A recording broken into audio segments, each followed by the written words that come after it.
In the annals of history, there lies a tale of love that burned with an unyielding passion, one that outrivaled tempestuous flames and resonated through the corridors of time. It is the storied romance of Frida Kahlo and Diego Rivera, a love that was neither conventional nor serene, but rather an inferno that consumed all in its path. Frida Kahlo and Diego Rivera were not merely artists. They were two celestial bodies on a collision course, capable of both destruction and inspiration within each other's orbit, a powerful spiral of love and pain. Frida, a spirited 15-year-old at the time, first laid eyes on Diego as he painted a mural in her school. Already a figure of renown, Diego was an imposing and magnetic presence, both in stature and persona.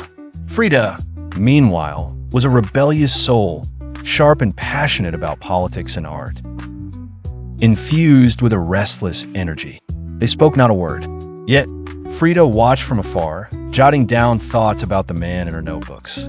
At 18, Frida endured a catastrophic accident, a tram colliding with the bus she rode, her body left shattered. With a metal handrail piercing through her pelvis, her spine, femur, ribs, and more lay in fragments. Immobilized for months amidst surgery and unbearable agony, it was during this confinement that Frida began to paint.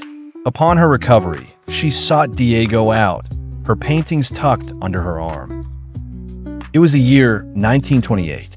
Frida, aged 21, faced Diego, who was 41. She approached with boldness, presenting her creations and demanded candidness. "I need not for you to be kind. Just tell me if you believe there is merit to continue." Diego, accustomed to young admirers, was struck not by technique, but by the emotional intensity, the visionary force, and Frida's wild persona. Thus began a courtship ablaze with sparks. They wed in 1929, Frida at 22 and Diego at 42. Her parents dubbed it the marriage of an elephant and a dove. Diego, notorious for his endless affairs, was known for indulging in flings even during past marriages. Frida, aware of his history, thought she might be the one exception. Yet the consuming passion soon gave way to shared betrayals, most notably Diego's indiscretion with Christina, Frida's own sister. Alongside miscarriages and physical torment for Frida, frequent travels between Mexico and the United States, and a communication that often relied more on letters and silence than verbal exchange. Frida left behind a trove of letters, emotive, jealous, tender, and fierce. In one, she penned, "I love you more than my own skin. You are my oxygen, my poison, my own blood." In another, darker in tone, she wrote, "I do not ask for fidelity. I ask only for honesty. Do not hurt me more than my broken spine already does."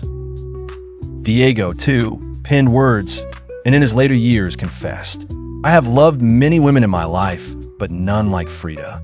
She was poetry. I was just a bricklayer." In 1939, they separated. The pain for both was excruciating, and yet, only a year later, they remarried but with new rules. Independent lives, no sex, at least in theory, mutual respect for space. A paradox, they divorced to be able to stay together, because, despite everything, they couldn't live apart. Frida died in 1954 at the age of 47.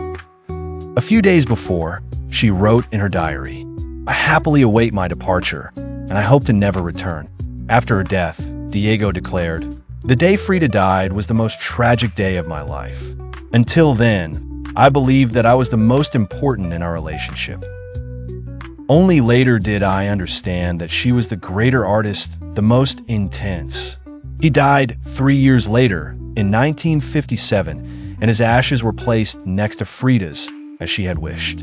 Theirs was not a textbook love story. It was a battle, a heartbreaking song, a living work of art. Was it love? Yes. It was toxic? Also. But it was real, brutal, and utterly unforgettable.